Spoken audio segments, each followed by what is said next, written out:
Saya dalam hati, saya fikir ini kalau nampak ni, terus cabut lari je lah. Okay lah. Jadi tak lama lepas tu, sekejap macam tu kan, bunyi 2-3 kali suara, tiba-tiba dia muncul. Nenek tua. Tapi fizikal dia memang macam nenek-nenek tu. Memang nenek. Tapi muka nenek menakutkan mata merah, pegang baby. Uish. Lu nak apa? Datang sini. Datang situ. Yang saya jadi takutnya pasal apa tau? Okay lah, saya duduk sini biasanya kita akan duduk dekat. Tapi dia ni ada perangai pegang pisau. Uish. Buka. Berani pula Ustaz pergi, aku tak pergi dah. Datuk, kalau ayah dia bagi tahu awal, saya tak pergi. Dia juga kan yang ayah pun. Dia sebab 3-4 kali telefon, dia kata minta tolong. Tak apalah, dia kata pergi jugalah.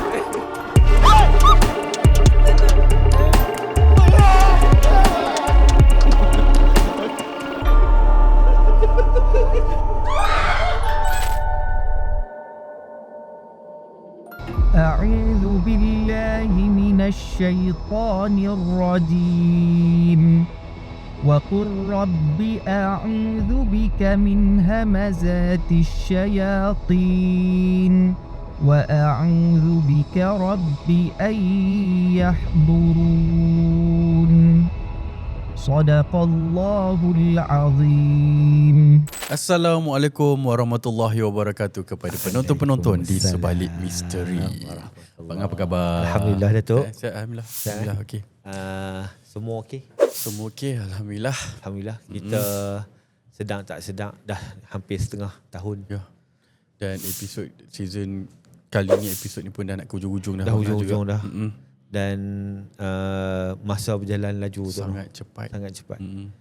2026 dah hampir setengah. Betul. Kepada semua yang menonton, macam mana keadaan hampa, goals dan juga orang tak apa, impian hampa tahun ni dah tercapai belum? Betul. Datuk?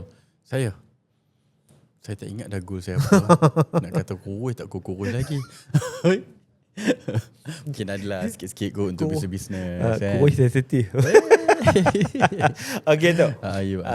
Pada malam ni Pak Ngah satu jemputan yang istimewa, yang mana kalau tak salah Pak Ngah, Datuk mengenali batang tubuh dia sudah lama. Mungkin daripada childhood, daripada saya kecil. Dan bagi Pak Ngah mengenali dia sejak Pak Ngah join AA, dah hampir 5 tahun.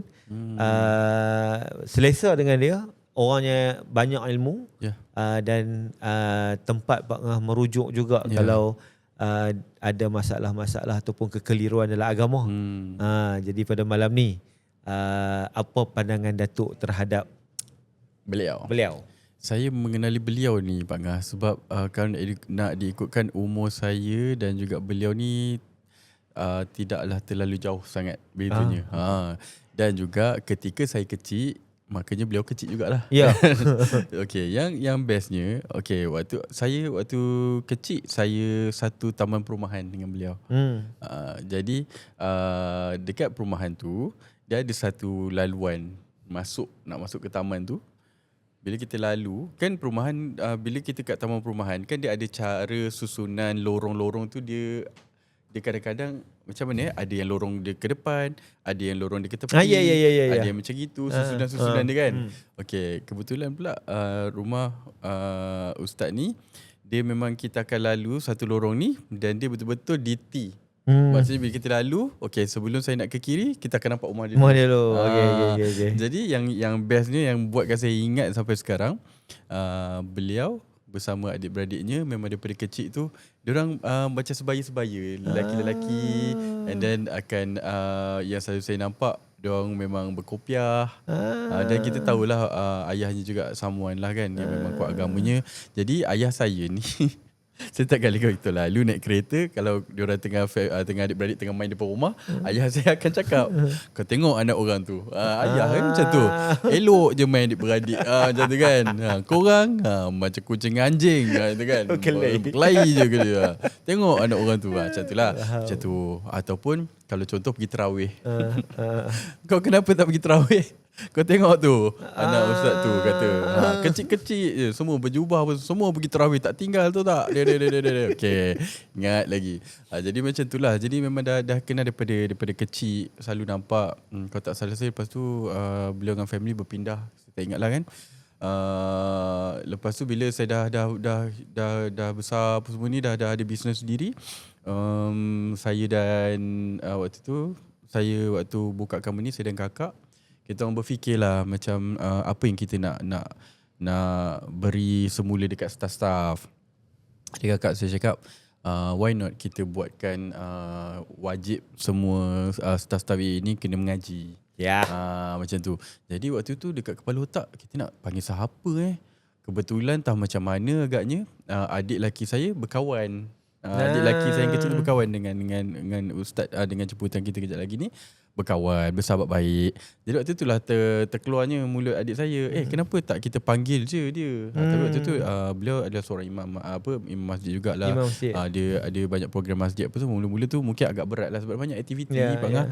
Jadi tahu macam mana agaknya sebab dah kawan. So approach, jomlah ni. Okay, maka terjadilah.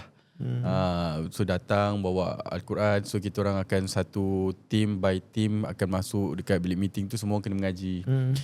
Jadi yalah semula kena mengaji, kena datang mengaji. Dan sekarang ni lebih kurang dah rasa dah dekat 7-8 tahun bersama dengan beliau. Dan dengan beliau jugalah umrah pertama saya. Bersama beliau. Dan bersyukurlah Pak Ngah, bersyukur sebab dia bukan tipikal ustaz-ustaz yang macam kena berkopiah kan. Dia kalau tengok daripada luar pun tak percaya dia ustaz. Betul. Stylo, rambut kemas. Bukan orang Pak Ngah pun.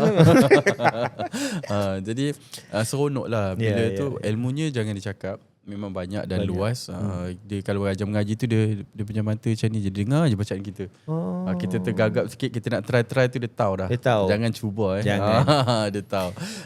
Jadi Pak rasa mungkin ada business person kat luar yang menonton. Ini mungkin tu Pak tak tahulah salah satu mungkin asbab Al-Alfa Kosmetik itu berkembang. Mungkin dari segi keprihatinan terhadap benda ini. Dia memang hari Jumaat kalau tuan-tuan Pak akan ada ruang untuk ustaz yang kita akan jemput ni datang ke office dan diajak mengaji pada semua orang. Hari-hari. Hari-hari. Maaf lah, Pak Ngah bukannya masuk office sangat. Sebab Pak Ngah ada special case. Okay. Dia macam kita baju jempap, dia muncul. Macam tu. Jadi yang selalu main hari Jumaat gitu. Nampak Pak Ustaz. Kalau start di Jumaat, kata-kata Pak Ngah sehari satu muka surat bila nak habis. Okay. Abaikan. Tapi yang poinnya Pak Ngah nak sebut, kalau kita menitik beratkan benda tu, mungkin itu asbab untuk Allah memberi keberkatan untuk kembang lebih maju. Yes, dan juga mungkin jugalah nanti kita bercerita panjang lebar sikit lah mengenai dah alam beliau ada. Sekarang ni bila dah bersama, jadi saya nampak lah bila kita dah selalu pergi umrah sekali kan, saya nampak beliau ni ada satu tokoh yang macam berdikari tu jangan dicakap. Kita tahu beliau memang seorang yang memang boleh handle everything. So itulah terciptanya Al-Alfa Travel Legacy tu. Jadi nanti kalau korang nak deal mengenai umrah dan segala-galanya, nanti bolehlah, caranya kita akan ajar kejap lagi.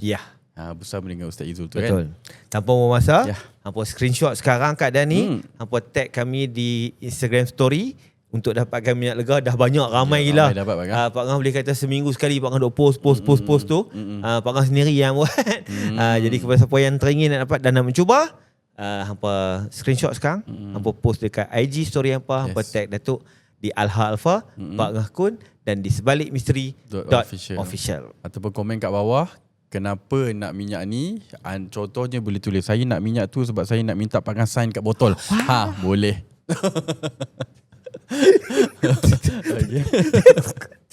Speechless.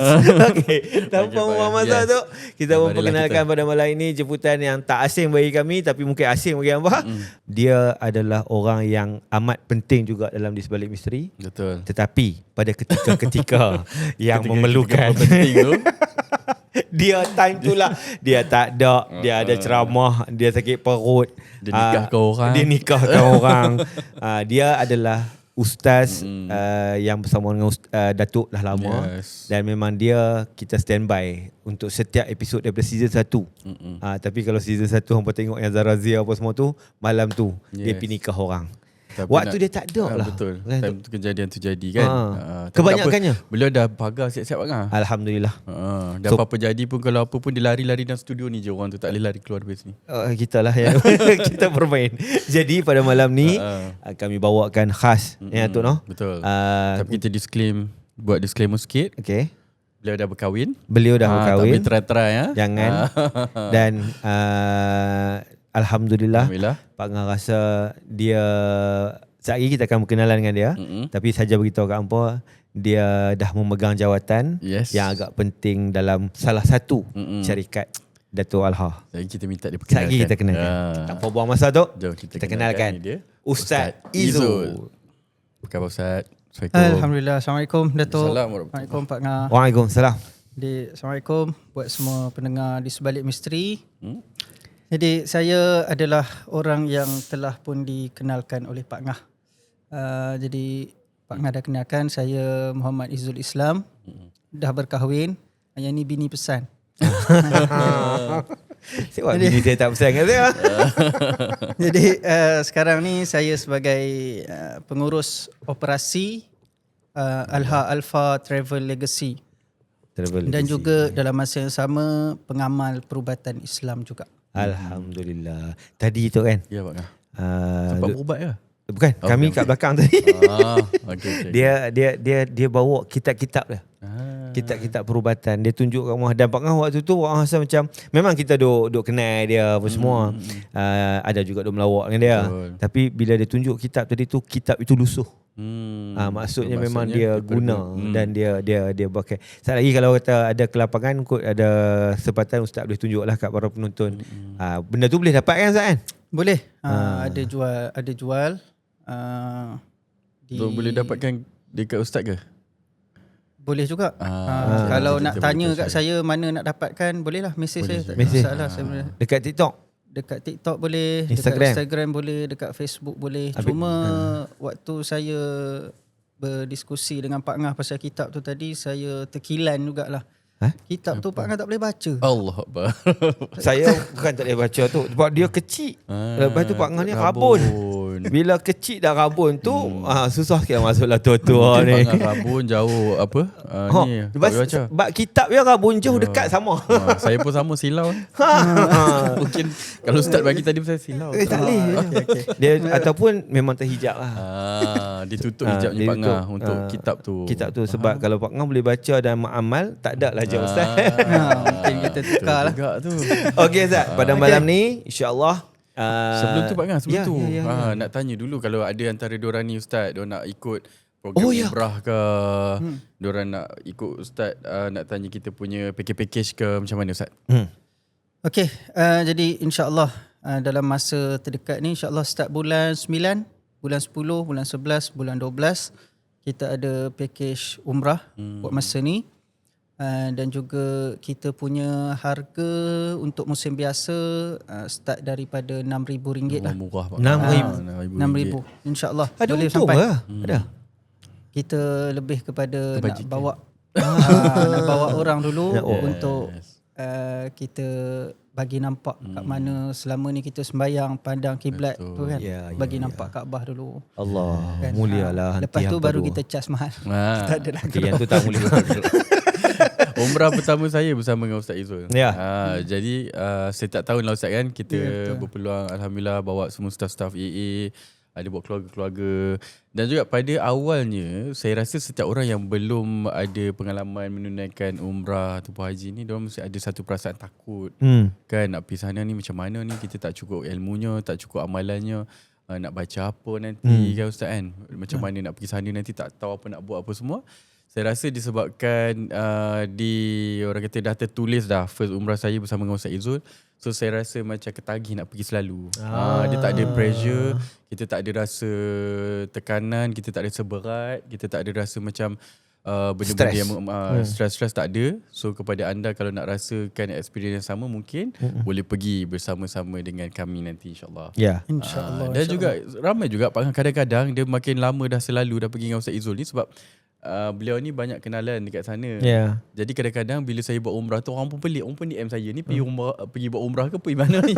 Ada futsalnya, ada masak-masaknya, panjat gunung lah, apalah semua benda semua. Tu apa dia? Apa tu? Tobagon. Semua orang pelik dia pergi umrah ke macam mana dia pergi semua tempat ni. So adalah macam-macam aktiviti yang menarik lah. Tak bosan. Jadi saya rasa kalau Gen Z ke kau ada rezeki lebih kan. Nak terasa pergi umrah tu tidak sepertinya kita pergi bersama dengan tipikal lah. Dengan kadang-kadang pergi dengan makcik-makcik lah apalah kan. Kadang-kadang dapat pula ustaz yang terlalu street tu membuatkan kita kadang-kadang boleh bukan kata serik, dia buat kita rasa tak enjoy Pak Ngah.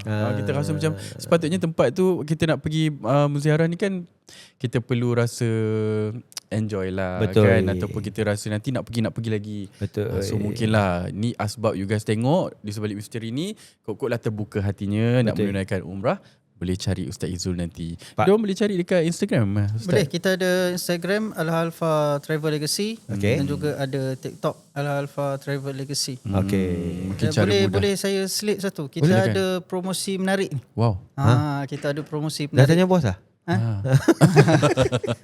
Apa? Promosi apa tu? Ni khas untuk penonton Wow. sebalik misteri. Wow. Khas. Okay. Untuk first timer ataupun orang yang belum ada pasport ataupun orang yang pasport dia dah mati.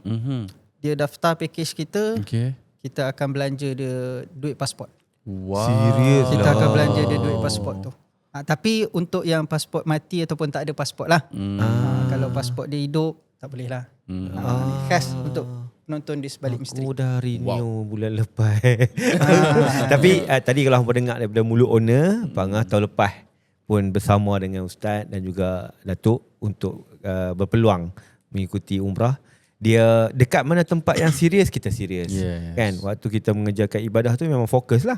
Tapi aktiviti-aktiviti yang lain sampingan tu rasa macam best dan juga rasa macam seronok lah. Ada tak perbezaan Pak Ngah pergi sebelum ni dengan yang pergi dengan kami? Ada, sangat-sangat berbeza. Yang sebelum ini memanglah kita pergi ke sana tu untuk buat ibadat apa semua. Cuma yang tu first time Pak Hafi 2016 dia macam perasaan tu pergi dan tak ada benda lain. Hanya fokus yang tu. Tapi bila pergi dengan Ustaz Izul, Datuk apa semua dengan Al-Halfa Travel, waktu kita serius, Ustaz memang serius lah. Waktu dia guide kita tu, apa yang nak baca dia akan guide. Tapi tak adalah straight macam pukul 8 pagi aku lambat by tinggal. Tak ada. Itu side kita tau. Side Ustaz dia stress tau sebenarnya.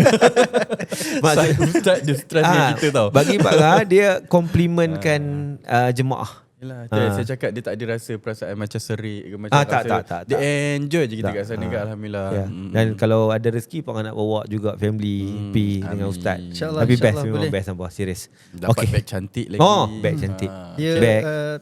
Dia kalau sebenarnya apa yang konsep kita tekankan pergi umrah ni, kita kena faham ibadah ni sebenarnya konsep dia luas.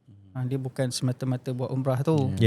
Kan? Kita keluar duit belanja kat sana pun dapat pahala. Betul. Kan, perjalanan kita tu pun dapat pahala. Betul. So mana kita pergi, kita buat aktiviti yang lain, still dapat pahala, still ibadah. Kan? Kita tak adalah berhibur sampai yang lalai tu, tak ada. Tak. Macam Pak Ngah cakap tadi, bila serius kita serius. Yes. Ada masa terluang tu kita slot in kan. Kita pergi makan nasi unta, kita pergi masak-masak, kita pergi main futsal. Ada masa-masa dia. Hampa tolong request kalau DM Ustaz nak pi dengan Datuk Al. Habis. Okay.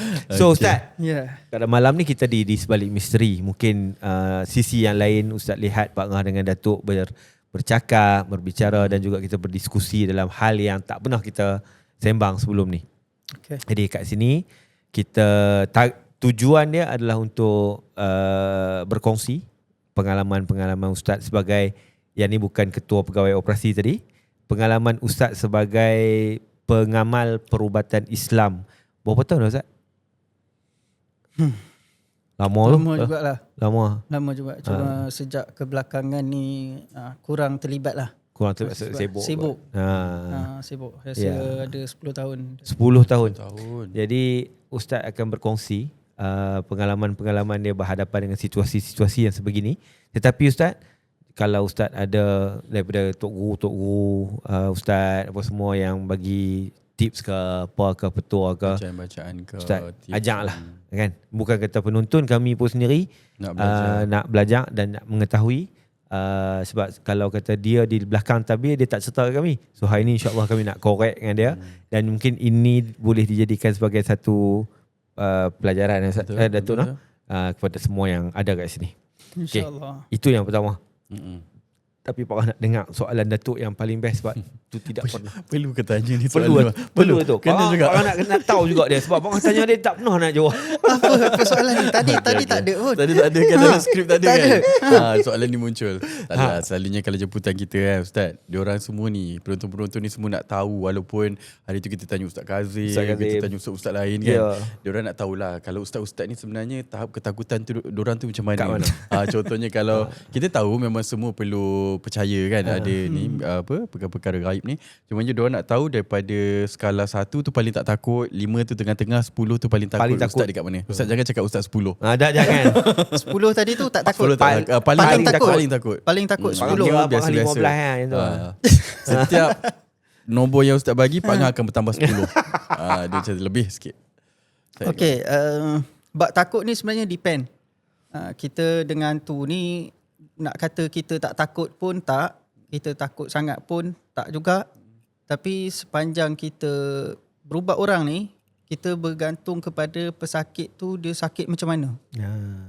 Ada yang memang saya tak boleh lupa seorang saya merawat ni, saya boleh kata itu yang paling saya takut lah. Okay, sekejap lagi terkorek. Ada yang memang seram. Jawab dulu. Ada yang biasa je. Macam kita rasa macam tahu dah dia ni punya tahap tu je.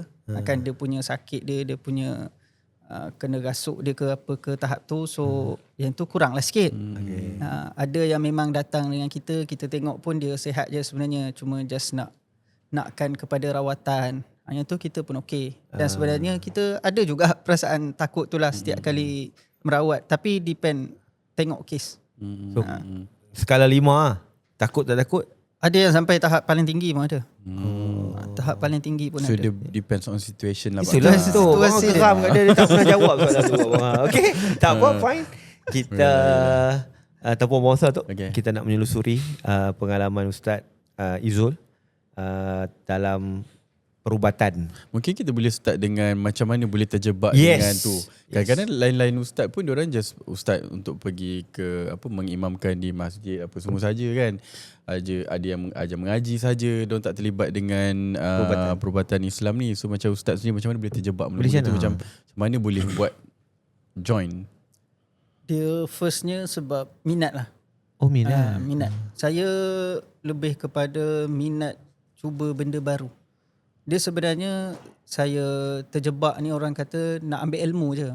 Nak ambil ilmu belajar, dan saya rasa rata-rata perawat ke ataupun pengamal perubatan ni dia akan mula semata-mata untuk diri sendiri dulu. Dia untuk diri sendiri. Kita nak belajar untuk diri kita lah. Sebab kita ada family ke apa kan. Tapi waktu belajar tu kita ditekankan supaya ilmu kita ni mesti kena sampai kat orang lain. Jangan bila ilmu tu dia tak amal, nanti tak jadi. So dia kena amalkan lah.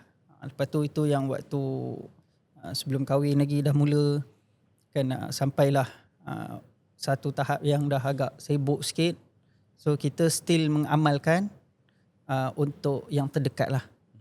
Tapi asalnya memang sebenarnya untuk diri sendiri, tapi ketika belajar tu kita ditekankan untuk manfaatkan ilmu tu. Okay. So kalau tak keterlaluan, kali pertama Ustaz nak amalkan tu berhadapan dengan terus hardcore ke yang biasa tu? Tak, kita ada praktikal. Oh, ada praktikal. Kita mula dengan yang biasa-biasa dululah. Tapi waktu yang biasa-biasa tu ada guru yang guide ustaz ke? Ada. Adalah. Ada. Kita bersistem. Jadi kita, ustaz belajar dekat, sebab buku tadi Pak Ngah tengok dah. Kalau ustaz dulu kita dekat benda tu, ustaz belajar dengan arwah almarhum lah. Ya betul, tapi saya disclaimer awal-awal lah. Apa yang saya sebutkan, apa yang keluar daripada mulut saya ni bukanlah daripada mana-mana orang kata pusat-pusat perubatan ke apa ke kan. Jadi ini berdasarkan pengalaman saya sahaja semata-mata. Betul lah, tapi kita belajar dengan saluran yang betul, yang memang diiktiraf oleh kerajaan Malaysia sendiri. Alright Ustaz, kita nak start dengan yang pertama. Mungkin pengalaman Ustaz menghadapi keadaan tu ke, ataupun ustaz ada pengalaman lain lagi sebelum masuk ke perubatan ni. Kok ada ustaz pernah nampak ke, ustaz mana tu kita tak pernah tanya Pak Ngah, kok hijab ustaz terbuka sama ni, dia nampak apa kat belakang Pak Ngah tu ke? Itu saya simpan dulu belakang Pak Ngah tu. Okay. Okay. Sebenarnya pernah nampak ni saya rasa majoriti orang pernah nampak lah. Saya pernah nampak dan saya rasa itu adalah benda yang paling seram. Waktu tu tahun 1998 atau 99. Ketika saya belajar asrama dululah di Malaysia lah, di Kuala Lumpur. Jadi kawasan tu memang kawasan hutan. Jadi saya ni nakal sikit lah dengan kawan-kawan. Kita lagi sekolah jap. Kita masuk kawasan hutan untuk cari biji getah. Biji getah. Dulu biji getah tu kita lawan. Betul. Dia lawan, letak satu sini tekan kan. Siapa paling kuat lah. Jadi kita pergi cari benda tu lah dalam hutan. Ni tengah hari ni, bukan malam. Saya pula time tu dengan pakai slipper orangnya, saiz besar. Mungkin time tu saiz kaki saya 6, tapi saya pakai saiz 11 ke apa. Kan masuk hutan. Tiba-tiba dengar bunyi kuat, macam satu hutan tu bunyi. Waktu tu dah takut lah. Yalah, satu kita kecil lah, satu kita tak tahu apa-apa, just pernah tengok cerita hantu je. Bunyi dia tu bunyi macam mana Ustaz? Guruh ke bunyi apa? Bunyi suara tapi macam berdengung. Biji Bang ah. Tebakan. Jadi bunyi kuat lah. Jadi saya dalam hati waktu tu, saya memang ingat betul-betul cerita ni sebab saya pernah nampak yang real ni sekali ni je. Sekali ni je dengan kawan-kawan. Jadi kita 2-3 orang tengok sama. Semua dengar. Semua dengar. Tiga-tiga dengar. Alamak, macam mana ni? Lepas tu saya dalam hati saya fikir ini kalau nampak ni terus cabut lari je lah. Okay lah. Jadi tak lama lepas tu, sekejap macam tu kan, bunyi 2-3 kali suara, tiba-tiba dia muncul. Nenek tua pakai kain batik kan, dukung budak. Ini memang betul lah, dengan mata merah. Saya waktu tu memang meleleh air mata, cabut lari. Meleleh mata tu sebab takut ke? Takut lah. Ya. Takut bang lah. Waktu tu umur saya dalam 7-8 tahun. Kecil. Waktu tu kecil lagi. Tapi sampai sekarang saya ingat cerita tu sebab yelah satu kali je kita nampak yang real macam tu kan. Yang tunjuk betul-betul. Tunjuk betul-betul. Saya dengan kawan-kawan saya lintang pukang lari lah. Lari sampai dah masuk kawasan rumah sikit tu. Yang ni kelakar pula. Saya duk terfikir satu je. Saya bukan dah fikir hantu tu. Aku ni pakai slipper orang ni. Slipper senior time tu. Kan? Ini kalau tinggal tak bawa balik asrama kena pelasah ni. Saya lagi takut yang itu. Jadi lama juga duduk. So nak dekat petang macam tu kan. Baru pergi balik. Ambil slipper, cabut. Maksud slipper dah tertinggal kat situ. Slipper tengah hutan tu. Tak ada dah lah. Ada. Tak maksudnya benda-benda benda tu dah bunyi. tak ada dah. Dia mungkin tak bagi kita masuk kawasan dia. Dan yang lain-lain tu semua nampak juga. Semua nampak. Sebab tu semua lari. Pegang baby. Dalam pukul apa Ustaz time tu? Agak-agak Saya anggaran lah. sebelum Zohor pun. Sebelum Zohor lagi? Sebelum Zohor ataupun pukul 1 tengah hari macam tu. 12 tu kan dia cakap pertukaran ni kan. Jadi lepas daripada tu saya tak cari dah. Saya memang tak cari dah lah biji getah tu. Tak lah. Yang kata tak cari hantu, tak cari biji getah. Tak cari biji getah dah lah. Takut tu macam penjaga tempat tu ke apa ke Ustaz kan? Tahulah. Hutan pukul 12 tengah hari, dia dah lah. Tapi masalahnya kalau daripada asrama nak pergi ke masjid untuk sembahyang Jumaat, kena lalu situ. tu memang laluan jugalah. Ada satu laluan lagi tapi jalan besar bahaya. Jadi kami ikut hutan. Sepanjang tu tak pernah jadi? Sepanjang tu tak pernah. Jadi kalau lalu untuk pergi sembahyang Jumaat je tak apa, tak ada masalah. Sebab ramai-ramai kan. Ini sebab kita nak pergi cari biji getah kot. Tahulah dia pun nak cari juga ke. Dia pun ada game juga kan. Tak tahulah. Ataupun yalah kadang-kadang bila ramai-ramai ni mungkinlah dia tak tunjuk ni hampa pergi 3 orang. Mungkin terkacau ke tak apalah, terpijak ke kan. Tapi fizikal dia memang macam nenek-nenek tu. Memang nenek. Tapi muka nenek menakutkan mata merah pegang baby. Muka? Muka saya dah tak berapa ingat lah. Tapi yang saya ingat mata dia merah, rambut panjang. Dia tak, bukan dia tunjuk-tunjuk rambut tu, tak ada lepas rambut Tak tu? ada. Memang lepas rambut macam tu, pegang baby macam tu. Tengok kita orang pegang baby macam ni kan. Tengok tu. Berdiri tegak macam tu. Wish. Seram ni, betulnya seram ni. Ya. Sampai sekarang kan? Sampai sekarang naik kan. Okay. Yalah, siapa yang pernah Sebab dah lama saya tak ingat cerita ni. Macam dia javu tiba-tiba. Ya. Kau Datuk. Kau Datuk sama dengan dia orang. Okey. Jadi Ustaz ada pengalaman yang melihat kan? Pernah melihat. Kalau orang tanya pernah tengok tak, itu sekali aja. Dan lepas tu tak ada lah. Lepas tu yang direct macam tu tak ada lah. Okay, kelibat-kelibat gitu-gitu Indirect tu biasalah kan. Dia setan ni banyak belakang Pak Ngah ada, tepi Pak Ngah Contoh. Ya, contoh pun. Okey, kalau Pak Ngah boleh tanya Ustaz satu soalan sebelum kita masuk ke perubatan tu. Di pandangan mata Ustaz, ramai orang di luar sana skeptikal pasal keadaan-keadaan sebegini. Maksudnya, aku tak percayalah hantu ni, aku tak percayalah sihir ni. Pandangan Ustaz sebagai secara peribadi, buangkan dulu title Ustaz tu, peribadi ni. Okey. Sebenarnya dah apa yang Pak Ngah tanya ni dah biasa berlaku dekat saya.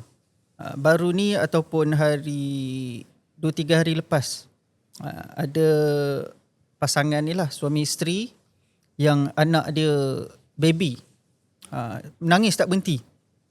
Dia menangis tak berhenti. Jadi bila dia menangis tak berhenti ni, maka dia cari ustaz lah. Kan.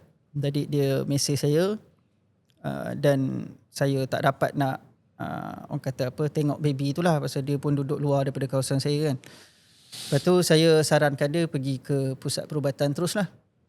Kan. Jadi dia pun pergilah, apa semua, pagi dia pergi apa semua. Alhamdulillah lah baby dia dah berhenti nangis. Rupanya dia balik kampung sebelum tu. Balik dari kampung tu, dia terkena kot baby dia. Dia cakap apa? Cakap selama ni aku tak pernah percaya benda-benda ni. Jadi memang ada, maksudnya memang wujud orang yang tak percaya kepada benda-benda ni. Sampailah dia kena ataupun orang terdekat dia kena, baru dia akan percayalah. Jadi nak tak nak, benda-benda ni sebenarnya Tuhan cipta mereka ni. Setan, kan, iblis, apa semua, hantu-hantu ni semua memang Tuhan cipta. Cuma dia bergantunglah, ada orang memang dia tak pernah kena, tak pernah terlibat, dan dia pun rasa mengarut benda ni. Kita bukan nak ajak orang supaya orang kata apa, layan hantu ke apa, tak ada lah. Kan cuma nak bagi tahu dia wujud, dia duduk di alam dia, dan juga dia ada dekat dengan kita. Kesinambungan daripada soalan tadi tu, apa pula pandangan Ustaz kepada sikit-sikit kena tu orang tu jenis macam ni pula? Ada juga. Ada juga. Padahal tak ada kena-mengena pun. Tak ada kena-mengena pun. Sebab ada orang yang terlalu masuk dalam cerita ni. Jadi dia sakit kaki sikit, dia datang. Dia sakit kepala sikit, dia datang. Tapi memang betul, boleh jadi benda tu. Tapi bukanlah kita nak kata semua benda setan. Kan? Dah kalau kita main bola sakit kaki, biasalah. Kan? Kalau kita tersepak batu sakit kaki, jadi betul lah. Jadi tak ada masalah. Kalau apa orang kata, sikit-sikit kita nak salah kat setan ni pun tak adalah dosa. Kesian setan ni kita tak boleh kesian dia. Dia makhluk yang direjam. Jadi tapi kesian kat kita lah. Kesian kita. Kesian kita. Sekejap kita duduk sekejap rasa tak tenteram, setan ni. Jadi makan rasa tak selera, makan setan. Semua setan. Kesian kat kita. Lama-lama betul-betul setan kacau. Macam tu. Pak Ngah jangan jadi macam tu. Dah, insyaAllah. Sebabnya bila Ustaz mestilah berhadapan dah 10 tahun kan. Dia sebenarnya soalan pertama, soalan kedua, dia ada soalan ketiga. Contoh kalau kata Ustaz lah, Ustaz mungkin dah tahu, tapi kami, contoh Pak Ngah, Datuk dan penonton, berlaku sesuatu tu, kita nak tetapkan kepala otak kita, okey, ini adalah gangguan bukan setan dan gangguan setan. Ada ke cara ke tak nak kena tengok pada simptom? Saya nak membezakan. Okey, jadi kadang-kadang kita sebagai perawat ni, orang expect kita boleh nampak, kita boleh tahu, kita boleh macam-macam lah. Diagnose. Kita boleh diagnose apa semua. Kita tak tahu. Kan orang tu dia kena sakit kepala dia sebab setan ke? Kita sebagai perawat pun tak tahu, kecuali perawat yang merawat menggunakan makhluk halus juga. Itu biasanya dia boleh tahu. Iaitu kita yang betul-betul ikut orang kata apa, Quran, Sunnah, hadis dan sebagainya ni, kita pun tak tahu. Jadi apa kita boleh buat adalah dengan kita ruqyah. Bila kita ruqyah, kalau ada simptom, boleh katalah itu ni boleh jadi gangguan setan. Reaction dia. Apa dia punya reaksi dia tu kan. Tapi kita juga diajar untuk tidak memberitahu kepada pesakit, supaya biar dia datang dengan satu masalah, balik dengan tak ada masalah. Sebab kalau dia tahu, kalau Pak Ngah lah contohnya kan, datang sakit kepala, datang kita rawat, kita kata Pak Ngah ada setan ni. Contohlah Pak Ngah setan dah bertenggek kat kepala Pak Ngah ni. Kan, walaupun kita rawat tu dah okey, tapi Pak Ngah balik tu tenang tak? Dia mesti akan fikir kan, alamak, pahal mana datang setan. Betul. Setan ni bertenggek pasal apa? Siapa hantar? Siapa hantar? Itu biasa soalan yang paling menarik lah tu kan. Apa hantar aku ni? Contohnya macam tu. Jadi kita tak bagi tahu pun. Walaupun kita tahu pun daripada reaksi dia. Bukan pasal kita nampak. Antara soalan yang selalulah orang tanya lepas daripada merawat ni, Ustaz, saya ada apa-apa tak? Ustaz nampak apa-apa tak? Tanya kan. Ataupun dia tanya, Ustaz tahu tak siapa buat? Ustaz tahu tak siapa buat?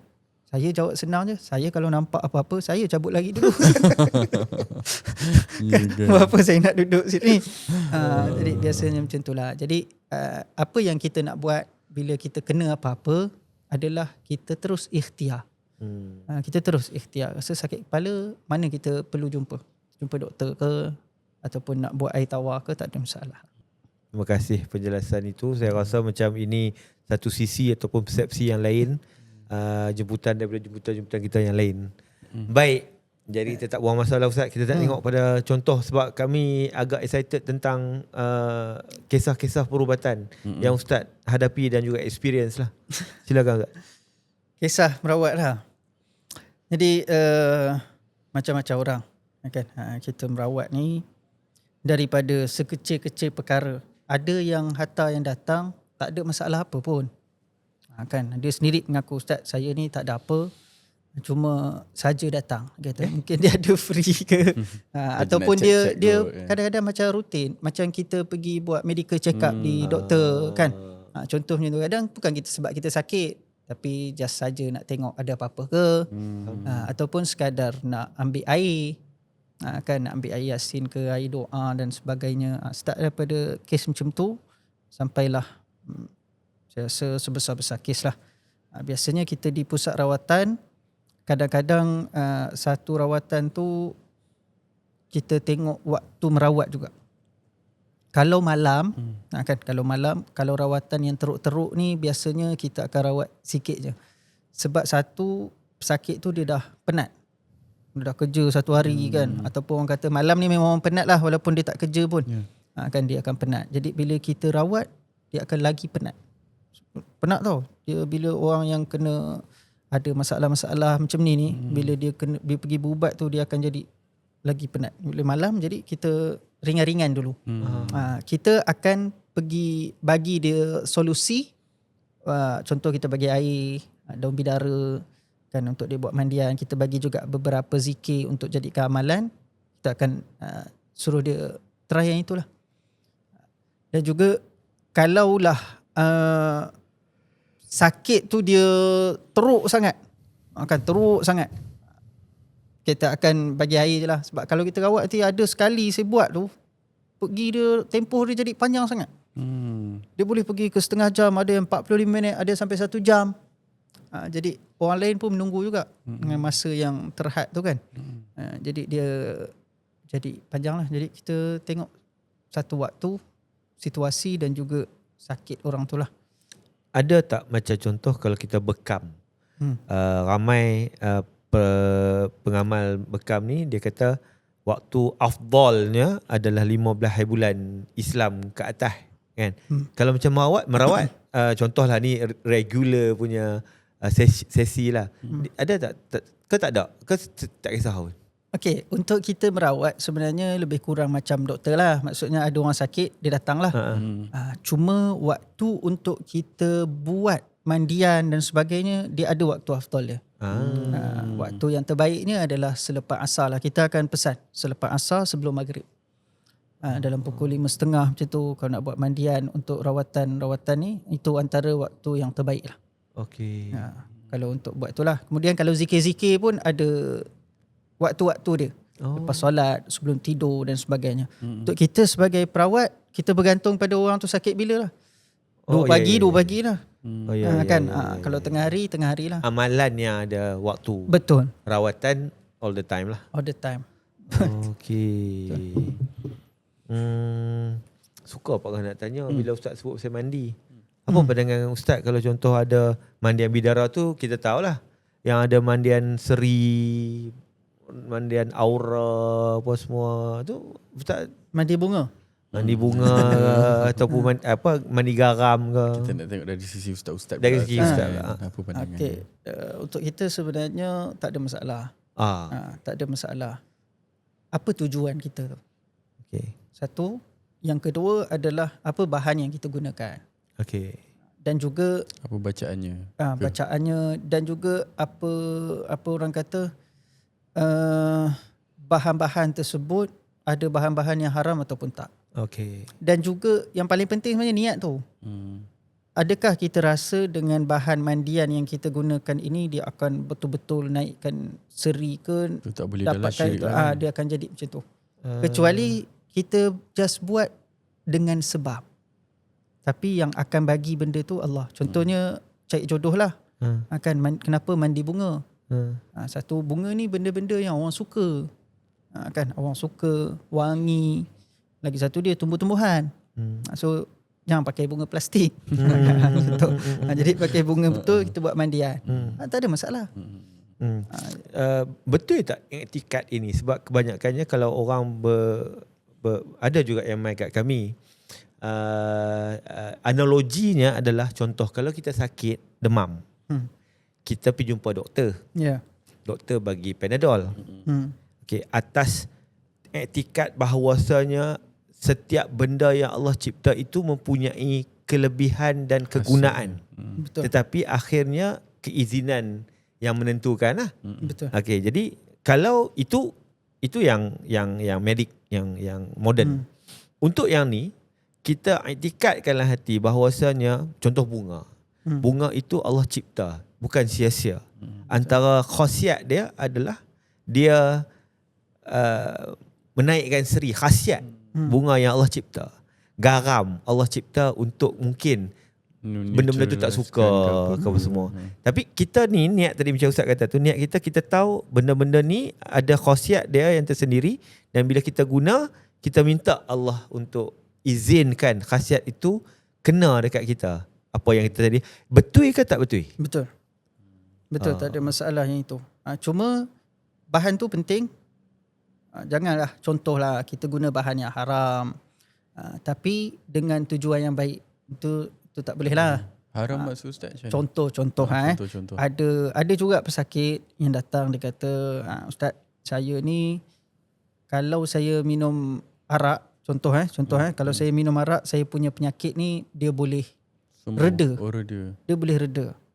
Contohnya. Memang niat dia tu betul lah nak reda kan. Tapi kenapa arak? Arak ni benda yang haram. Yang itu tak boleh. Sama juga kalau kita nak buat mandian, tengok bahan dia tu. Dan elakkan daripada jampi-jampi yang tak betul, apa benda ni semua kan. Jadi dengan sebab itu boleh. Tak ada masalah. Okey. Faham. Pak Ngah ada mandi daun bunga apa? Bukan. Sebab kadang-kadang betul tak perkataan Pak Ngah sebut ritual lah. Betul ke? Ritual ni adalah perbuatan kan.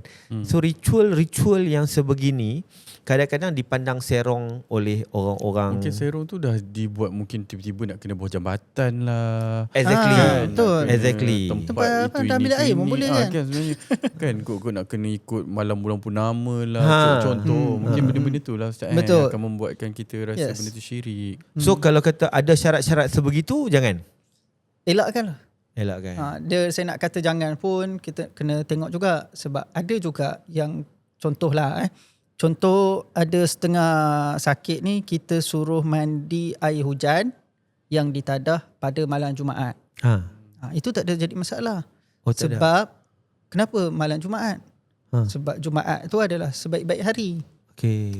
So rahmat turun apa semua kan, yang boleh jadi yang menyebabkan air hujan ni pun rahmat. Rahmat tu pula kita pilih hari. Sama juga macam kita doa lah. Doa kat mana-mana pun okey. Betul. Tapi kenapa orang berebut-rebut doa depan Kaabah, depan Allah. pasal apa? Tempat tu. Dia tu. macam tu okey, tak ada masalah. Dia macam Datuk kata tadi itulah yang kena bawah jambatan apa semua. Itu dah kenapa kan? Ya. Ada soalan lagi tapi tak puas. Saya relax dulu. Okey Ustaz, teruskan pengalaman untuk Ustaz, yang Ustaz kata yang agak-agak Ustaz rasa paling teruk ada. Yang macam mana Ustaz rasa teruk macam mana? Okey. Yang sangat teruk ni sebab saya rasa seram lah. Dia ni ada satu penyakit. Ayah dia telefon saya. Jadi saya pun pergilah rumah dia. Kan. Jadi anak dia ni, anak lelaki dia. Anak lelaki dia ni ada penyakit yang boleh nampak-nampak dan juga dengar bisikan-bisikan, dan juga dia bercakap pun memang style KL Gangster. Kalau tengok cerita KL Gangster kan. Ajai ke bukan Ajai. Ajai apa cakap macam tu dengan saya. Lu nak apa datang sini? Datang situ. Yang saya jadi takutnya pasal apa tau? Okeylah, saya duduk sini biasanya kita akan duduk dekat. Tapi dia ni ada perangai pegang pisau. Itu yang saya rasa seram tadi tu. Pegang pisau yang boleh lipat tu. Buka. Berani pula Ustaz pergi, aku tak pergi dah. Datuk, kalau ayah dia bagi tahu awal saya tak pergi. Juga kan yang ayah tu. Dia sebab 3-4 kali telefon, dia kata minta tolong. Tak apalah, dia kata pergi jugalah. Tapi saya bawa kawan. Kita merawat ni kalau boleh jangan seorang-seorang. Dia dengan kawan saya 2 orang. Jadi dia pegang macam tu lah. Lu pasal apa? Dia kata. Pasal lu datang sini. Tu lu bawa ramai-ramai tu siapa? Pula dah. Berdua je ni kan. Jadi ni depan macam ni lah. Macam saya dengan Pak Ngah ni posisi kan. Saya pun terpaksa tapi orang kata teruskan. Dia ajak pula masuk rumah tu. Ayah dia. Ayah dia ada dengan dia. Duduk sekali. Ayah dia ada kat sana jauh pula tu. Ayah. Saya pun dalam hati fikir apa jadi kat aku, tak sempat orang tua ni dah datang kan. Tapi pasal kita yakin je lah kan. Kita yakin. So dia ni sebenarnya ada penyakit yang dengar bisik-bisik tu. Biasa ada penyakit dengar bisik-bisik ni kita akan combinekan dua-dua. Satu, dia mesti kena jumpa pakar. Kan, maksudnya saya pun tak berapa mahir sangat, ada apa psikologi psikiatri ke apa benda semua tu, dan dia buat rawatan tu di Serdang, ada hospital di Serdang tu ada pakar dia kot. Di situ dia buat di situ, dan juga dia ikhtiar juga dengan rawatan Islam lah. Maksudnya kedua-dua ni sekali. Sebab sama juga ayah dia ni, dia tak percaya juga dengan ustaz-ustaz ni asalnya. Tapi kita, yalah, orang tak percaya ke nak percaya, itu nombor 2. Tapi bila dia minta tolong kita dan kita mampu, kita tolonglah. Tak boleh nak kau tak percaya, tak adalah. Kan kita pun kesian kat budak tu. Budak tu elok lagi kan, maksudnya belum kahwin, belum apa, baru tengah kerja. Jadi gawat tu saya rasa yang paling mencabar lah. Jadi kita pun, saya minta izin, saya tengah fikir macam mana aku nak sentuh dia baca ayat kan, dalam keadaan dia tak nak bergerak, tak nak pisau tak nak lepas, tak nak pisau tak nak lepas. Saya tak apalah, kita slow talk dengan dia. Kita cakap baik-baik dengan dia, boleh tak saya minta izin lah, kita nego dengan dia kan, saya nak baca doa, saya kena pegang kepala, dan kalau ada apa-apa boleh tak letak dulu pisau apa semua. Jadi kita kena ada kena nego lah, kena negosiasi. Sampai kita rasa selamat untuk buat, baru kita buat. Tapi kalau dia degil juga, tak nak lepas pisau dia apa semua, saya pun tak berani lah. Kan sebab benda tu saya bukan Power Rangers ke apa, boleh boleh keselamatan diri. Keselamatan diri. Tapi yang saya jadi serang, satu, dia sebab boleh nampak sangat. Yang kedua, dia boleh dengar. Jadi dia banyak dengar, suruh bunuh adik, suruh buat itu, suruh buat ini. Dia tak ada ambil barang. Banyak orang kaitkan dengan barang kan. Biasa orang macam ni ada ambil apa-apa something yang khayal. Dia tak. Tapi punca dia adalah satu, stres. Dia stres sangat. Dia buat bisnes dia drop, dia stres, dan juga dia dengar bisik. Ni ayah dia cerita dengan saya. Ayah dia kata apa, saya silap. Sebab saya cakap dengan ayah dia, bila orang ada first kali dia dah dengar bisik-bisik tu, kan, waktu tu kita kena ambil tindakan terus kena pergi merawat. Ayah dia tak percaya. Merepek lah, dengar bisik lah, apa benda, siapa nak bisikkan kau, dia kata. Macam tu lah, dia susah. Jadi gangguan ni dia sebenarnya ada permulaan dia. Permulaan dia sebenarnya setan ganggu kita dengan bisik-bisik halus ni. Okay. Bisik halus. Ya.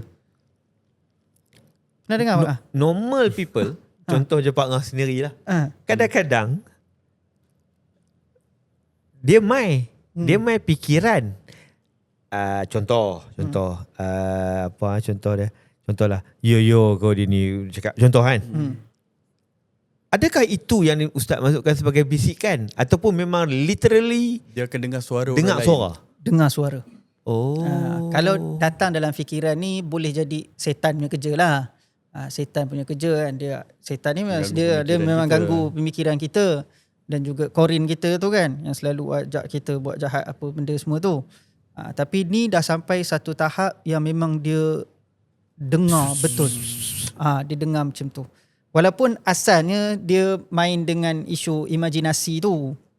Kan sebenarnya tak ada pun suara tu. Tapi dia dah sampai tahap tu. Maksudnya itu adalah biasanya kita letak sebagai first lah. Dia akan jadi macam tu dulu. Kadang-kadang mungkin kita pun ada terdengar bisikan-bisikan macam tu, tapi disebabkan mungkinlah iman kita ni kuat ke, kita ni fizikal masih kuat, ataupun dalaman kita masih kuat. Benda ni tak ada lah, malah layan. Macam tu. Kadang-kadang yang lebih melayan ni Ustaz kan, takut ke arah tu kan. Betul. Wow.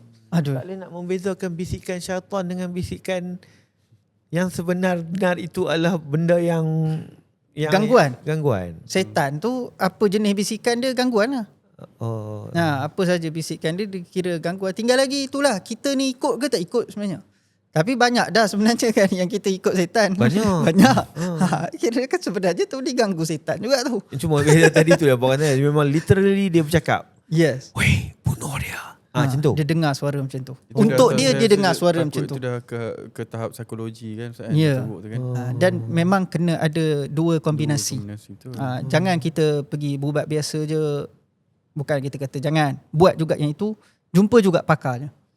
Kita jumpa juga. Yang mungkin ada masalah ahli keluarga lain ke apa ke, yang macam tu, jangan terlampau kita harsh untuk merepek kalau ada contohlah anak ke, anak menakan ke, ibu, ayah ada dengar lah bunyi kan. Jangan terus judge, merepek lah ni. Kadang-kadang Pak Ngah, macam ada pengalaman yang kita pernah dengar, ada je yang diorang cakap macam bila dia dah cakap kat parents tu, parents kau ni gila ni. Diorang macam tu. Memang tak ada lah macam kau ni. Macam tu. Jangan layan sangat lah. Sudahnya anak dia dah teruk. Betul lah, betul. Memang ayah dia cakap betul lah, jangan layan sangat. Tapi bukan semua orang boleh handle situasi tu. Kan? Mungkin agak ataupun boleh bercerita dengan kawan-kawan kot. Kalau dah tak ada mak ayah tak nak dengar sangat kan. Kalau ada kawan, ceritalah kot dengan kawan kan. Tak semua parent terbuka dalam hal ni, wahai penonton yang mengalami masalah. Sebab ni pengakuan daripada ayah dia. Dia sendiri kata, saya silap, tak ambil cepatlah tindakan waktu mula-mula tu kan. Jadi dia dah jadi teruk. Tapi berapa bulan kemudian tu mesej katanya dah. Alhamdulillah lah. Alhamdulillah. Okey. dan juga kepada mak ayah yang menonton. Pak Ngah minta sangat. Kan? Betul hampa rasa mungkin cara kita dibesarkan berbeza dengan cara kita pula membesarkan anak. Mak pak kita besar kita besarkan anak mungkin berbeza. Jadi bila ada benda-benda yang tu sebagai satu skeptikal dalam kepala otak mengatakan bahawa ni semua merepek, merapu. Ustaz cerita tadi lah satu kisah yang benar lah. Ustaz takkan menipu memang ni. Jadi tenangkan fikiran, cuba ambil masa, nafas betul dalam, dengar dulu. Satu je pasal Pak Ngah nak pesan, kalau kata anak itu bercerita ke hampa untung. Hampa untung sebab dia nak lagi pergi cerita kat hampa daripada dia pergi cerita kat orang lain macam Datuk kata sebab di reject oleh mak apa, dia pergi cerita kat orang lain. Itu ada satu masalah. Kat situ ada satu masalah. Kalau benda tu belum lagi terjadi, maksud Pak Ngah tu anak-anak masih mencari hampa, kekalkan. Dan jangan pada ketika sesuatu benda yang terjadi yang pelik itu hampa mereject. Mungkin sebab yang tu dia pergi cari orang lain, hampa rugi sampai ke bila-bila. Dan saya percaya pun kalau saya kata macam seorang mak ayah ni, kalau dia kenal anak dia, saya rasa kalau perubahan-perubahan yang berlaku ni dah boleh nampak dah. Exactly. Kan? Kalau saya kata contoh anak dia stres ke apa kan, tengok diam tu, mesti kata, kau kenapa ni? Kan? Apatah lagi kalau anak dia sendiri dah ngadu. Takkanlah kita nak deny macam tu kan. Mungkin boleh lah macam Ustaz cakap tadi, try dua-dua. Kalau tak nak percaya ke arah alternatif lain ni, bawa ke doktor dulu, check dulu ke apa kan. Lepas tu kalau rasa dengan doktor pun tak boleh, try dulu, buat dua-dua lah. Yes. Yang penting terima dulu. Terima dulu dan cari solution. Jangan terus palam dia. Kesian kat anak-anak. Betul. Sebab dia boleh melarat. Dia macam penyakit-penyakit lain lah kan. Dia mula kadang-kadang tak teruk. Tapi pasal kita biar, lama-lama jadi teruk. Bila dah teruk kan susah nak rawat. Betul. Baik, tu satu benda yang Pak Ngah rasa macam boleh memberi kesan kepada pendengar dan penonton, terutamanya mak bapak yang ada anak remaja sebagai contoh. Tolonglah perhatikan gerak-geri mereka. Okay, Ustaz ada tak pengalaman sorry. Ada ke pengalaman macam diorang kadang kita tengok kat TV Ustaz kan, bila buat rawatan ni, sekejap lagi jumpa ustaz-ustaz, bila rukiah apa semua keluar paku, keluar jarum, keluar apa segala. Kacau. Ada ke Ustaz? Ya, benda tu betul jadi. Ada Memang ada jadi. Memang ada. Sebab kita ni kalau orang yang kena gangguan ni, biasanya memang end dia ataupun penghujung dia muntah. Bila dia muntah baru dia lega. Jadi kadang-kadang muntah tu biasa je lah. Kan kadang-kadang adalah something. Kan ataupun kita kalau nampak pun kita tak tunjuk lah pada pesakit tu. Jadi memang ada lah. Memang ada. Dia kalau boleh memang kita nak lepaskan. Akhirnya rawatan tu dia akan keluar lah daripada mulut. Kadang kebiasaannya memang akan muntah. So sebab kita sebab tu rawatan biasanya kena ada tong sampah. Tak ada plastik sampah dalam tu, memang khas untuk muntah. Maksud Ustaz tu kalau muntah tu dia keluar lah, kalau paku-paku lah, kalau kaca-kaca lah. Ada keluar tapi bukan banyak kes lah. Ada kes macam tu. Ada setengah-setengah apa orang kata, macam setengah-setengah nama sakit, ada mungkin ada orang namakan santau ke apa benda tu boleh keluar lah. Okey. Itulah kehebatan ni ayat-ayat Quran ni kan. Seram siut. Okey, alright. Dia mula-mula dulu memang agak seram lah kita tengok waktu awal-awal dulu kan. Sebab kita semua sama. Bila kita tak duduk dalam bidang tu, tak bersama dengan orang-orang yang macam ni, kita akan rasa benda-benda ni betul ke dia ni kan. Sampai kita tengok depan mata, ya okey lah. Betul lah ni. Awal-awal seram juga. Betul. Kita pun memang seram. Bukan kata kita tak seram ataupun tak takut. Tapi kita ada orang kata apa, zikir-zikir kita baca lah yang memang kita serah pada Allah je lah kan. Kita niat, ya Allah aku nak tolong orang ni.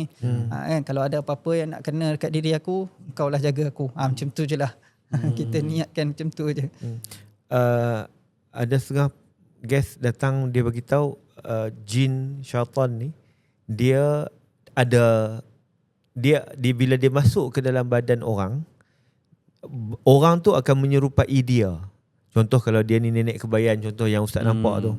Bila dia masuk dekat seorang wanita berumur 18 tahun, bentuk kan, fizikal dia apa semua kan, Jadi memang macam tu ke Ustaz pernah menghadapi pengalaman? Dia orang dirasuk ni, ya betul. Dia ada beberapa watak lah. Macam-macam. Ada yang kelakar pun ada. Dia yang kelakar, bukan kita nak merendahkan dia, tapi dia mencuit hati lah. Tengah-tengah baca sembang semua okey. Kan? Saya pun rawat lah macam biasa kan. Baca Fatihah apa semua tu, tiba-tiba dia berdiri dikir barat. Saya pun tak tahu aku nak seram ke nak gelak ni. Tiba-tiba tak kena dengan muka dia apa tak apa macam mana dikir barat. Ada lagu macam ni yang buat gitu tu. Cakap ni apa hal ni. Kalau macam tu kita tak seram sangat lah, pasal dia tak akan serang kita. Yang menyerang tu bahaya. Yang bersilat ada. Waduh. Ada tak Ustaz pernah kena dia bersilat dengan Ustaz ke, dia sepak ke, dia pukul ke apa? Saya ada 1 jam lagi besi. Kan waktu kita merawat dia tu, saya pernah kena cengkam lah, memang berbekas. Bekas besi tu. Bekas besi tu. Jadi selepas daripada tu tak pakai dah besi. Tak pakai jam. Akhirnya merawat, jam buka. Cincin semua buka. Cincin tak ada masalah. Kan. Jadi kita buka lah supaya ada apa-apa, dan kita digalakkan waktu merawat kita tengok perawat tu. Dia tengok orang yang kena rawat tu. Jangan kita tutup mata baca. Kan sedar-sedar dah macam ni depan muka, dia tak boleh buat apa. Betul juga. Macam-macam reaksi lah kita kena sedia. Ada yang terus kebah macam tu je, duduk atas kursi macam ni, tak ada bagi tahu apa-apa, jatuh terus. Kita sebut salah lah, dia ni apa kan. Tak sempat nak tangkap. Jadi macam-macam. Ada yang tiba-tiba bertukar watak. Tiba-tiba cakap siap contoh. Kan dah aku nak cakap apa pula, mana aku geti. Kan. Ustaz pernah berkomunikate dengan benda tu? Pernah, tapi benda ni tak digalakkan sebenarnya. Tak payah melayan.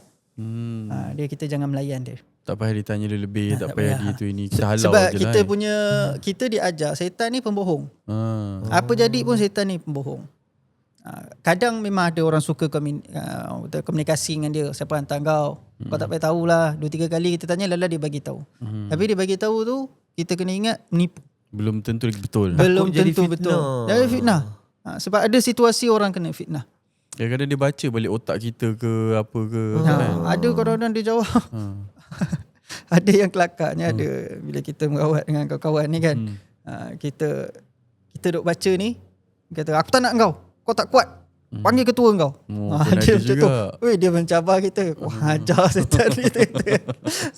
Ada macam tu. Kan? Aku tak nak kau, aku nak ketua kau. Panggil dia. Dia ada kat luar tu. Dia macam tu. Dia pula ajar kita. Dia pula pilih yang siapa kita punya confident tadi tu. Celaka. Kita katakan aku duk baca ni bukan setahun 2 ayat kursi ni kan, macam tahu debit kau sekali. tapi pasal kan? kita punya mindset setan ni kaki tipu lah, pembohong lah. Kawan kita pun nipu kita kan, apatah lagi setan yang memang dicipta untuk itu menipu. Jadi kita memang kena kuat sikit lah mindset kita main dengan setan ni. Pak ada dua soalan ni untuk penonton. Tapi Pak nak satu Pak nak simpan kat ujung. Yang ni Pak nak tanya dulu. Sebagai pengamal perubatan, confirm lah Ustaz mesti ada amalan untuk at least mendinding diri lah. Yang paling simple Ustaz yang boleh kami buat. Kalau tak kena penonton pun kami 2 pun cukup lah.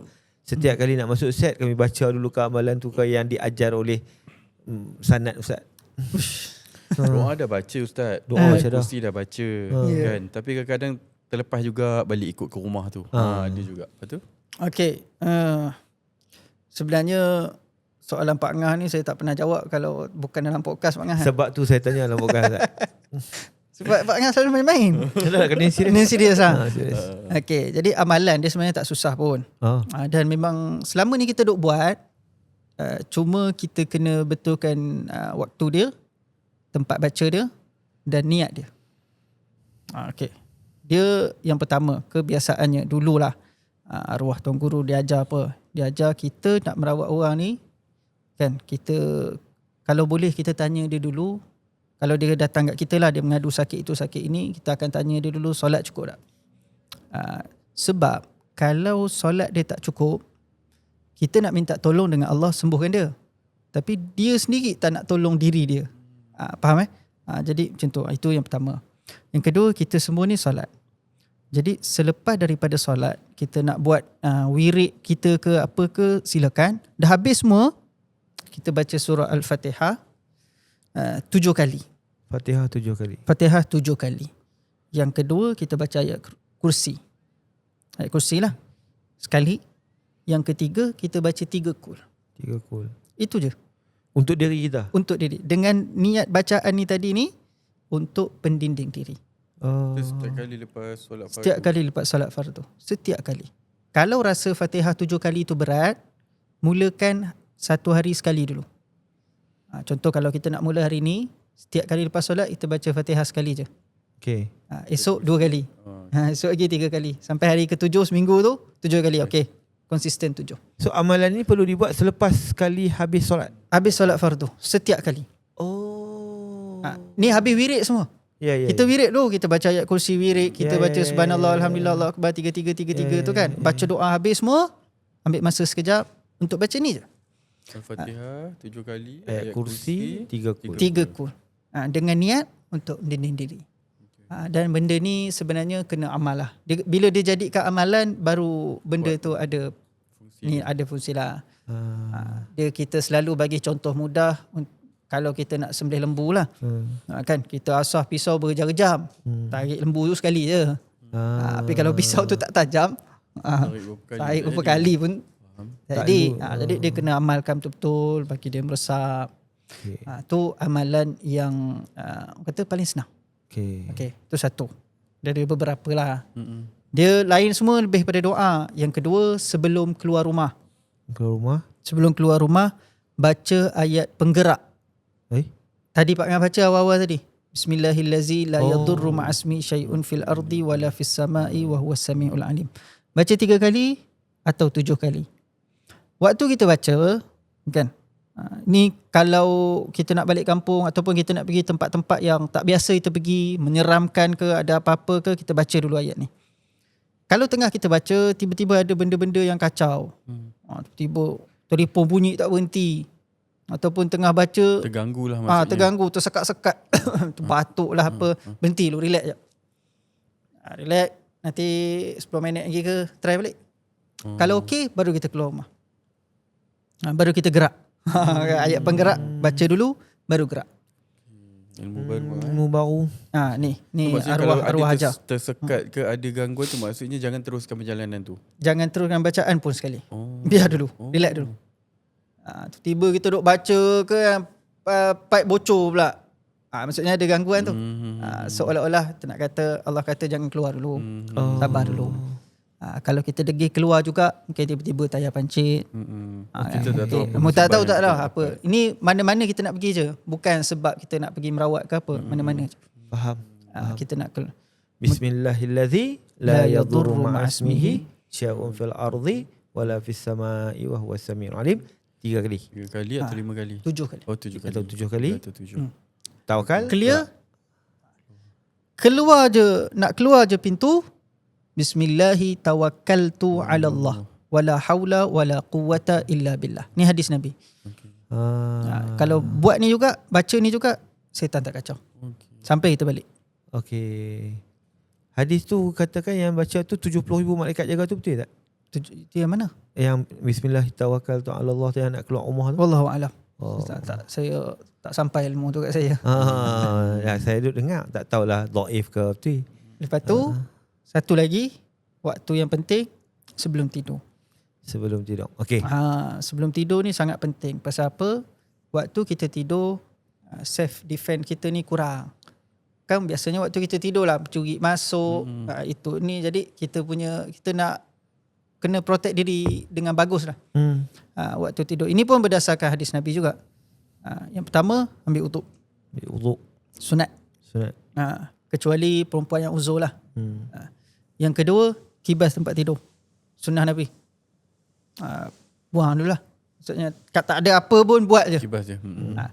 Yang ketiga, duduk atas tempat tidur tu, baca 3 kul. 3 kul. Okay. Baca 3 kul tu dengan cara dia tadah tangan begini. Baca 3 kul, kul huwallahu ahad, sampai minal jinnati wan nas, hembus. Itu. Sapu dekat kawasan yang sampai. Kecuali alat sulit.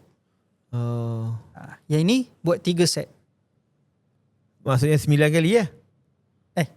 apa pula 3 surah 3 kali. 3. Yalah 3 surah kali 3 9 lah. Oh, Tak. 9 surah lah. 9 kali baca lah. Sebagai baca. Kalau total semuanya surah. sampai 3 surah tu kita baca 3 kali 3 je. kali. Okay. Lepas tu dah sapu semua tu, buat lagi sekali, sapu lagi, kepala apa semua macam ni. Kan? Lepas tu kali ketiga. Lepas tu nak tidur. Tidur sampai pagi. Tu hadis Nabi. Hadis Nabi. Sunnah quote. Nabi. Ya. Okay. Betul. Ayat kursi, ambil uduk, ayat kursi 3 kali ikut. Ayat kursi kalau kita baca sebelum tidur ni, malaikat akan jaga kita sampai subuh. Okay. Jadi insyaAllah lah tak adalah mimpi-mimpi yang teruk dan sebagainya lah. Dan juga biasanya kalau orang yang kerap mimpi, kan, kalau adalah Pak Ngah selalu mimpi bukan-bukan, kita sarankan buat yang inilah. Yang kedua, tukar posisi. Kalau biasa katil taruh sana, bawa katil tu pergi sini pula. Tukar posisi tidur tu. Tempat tidur tu. Okay. Lepas tu kadang kita tanya, kalau balik kampung kena tak? Kalau dia kata kat rumah dia selalu kena, pergi bercuti kena tak? Yang kita nak kenal pasti biasa dia kena tu sebab tempat ataupun memang sebab dia. Pak Ngah nampak runsing ni. Oh tak sebab mimpi tadi. Mimpi tadi tu. Selalu dipatuk ular. Selalu dipatuk ular.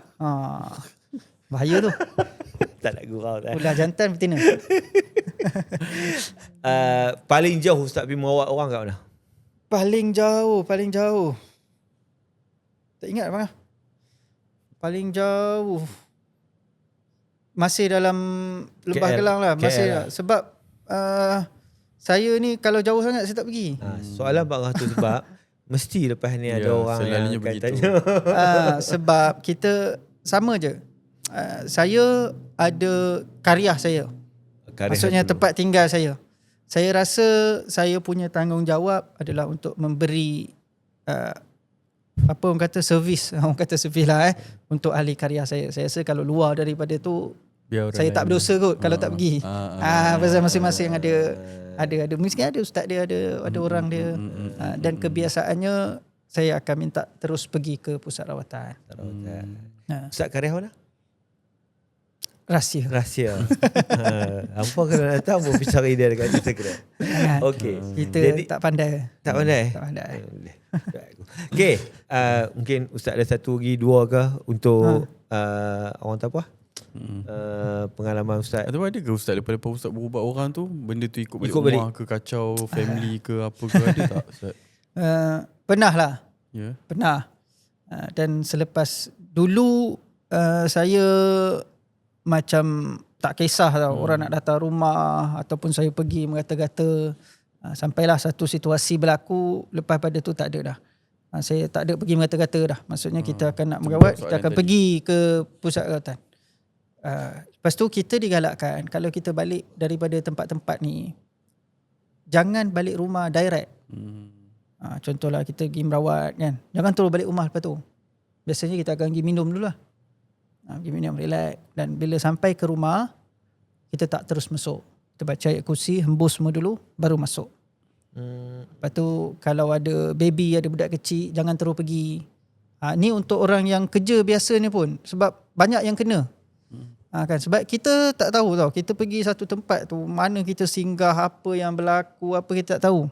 Sekejap lagi dengan balik malamnya, dan ramai daripada kita ni balik kalau perasan waktu maghrib. Ini adalah waktu yang paling pantang lah. Sebab Nabi kata start azan maghrib kena tutup habis semua ni. Pintu, tingkap, apa semua. Maksudnya kita kena duduk dalam rumah dah. Kan? Tutup tingkap apa semua, duduk. Nabi suruh kurung anak sampai isyak. Sebab itu tempoh syaitan tengah buat kerja. Tapi biasanya kadang-kadang orang tanya, Ustaz saya okey je selalu. Yalah tak kena lagi. Kan, bukanlah nak minta dia kena. Tapi orang kata itu waktu yang tak sesuai. Kena ke tak kena tu izin Allah lah. Jadi itu tutup macam tu. Jadi kita elakkanlah benda-benda ni berlaku. Jangan terus balik. Kan singgah dulu, baca ayat kursi, bawa masuk. Kalau ada budak kecil, jangan pergi terus peluk cium dia. Mandi dulu. Kan lepas dah settle semua, okey. Macam biasa. InsyaAllah okey. Okey, kalau kita tengok pada konteks hari ni pula. Orang kan kerja. So contohlah waktu maghrib duduk kat office, kita kena tutup pintu tingkap apa semua, jangan balik lagi sampai azan Isyak baru kita balik. Betul? Aduh, aku bukan nak buat macam tu. Lagi nak cabar awal lagi ada. Dia tengok situasi lah. Kita sebenar-benarnya waktu maghrib ni sama ada kita di rumah atau di masjid. Okay, seeloknya. Tapi yalah faktor kerja balik dengan jam apa semua. Kalau boleh jangan duduk kat tempat open. Jangan duduk kat tempat open. Duduk dalam kereta ke. Kan.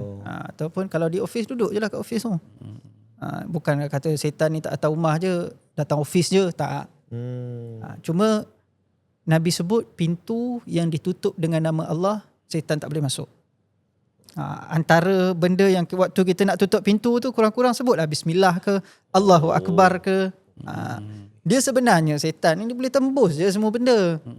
Badan kita pun dia boleh tembus kalau dia nak. Kan, kalau diizinkan. Tapi adalah benda-benda yang menghalang dia.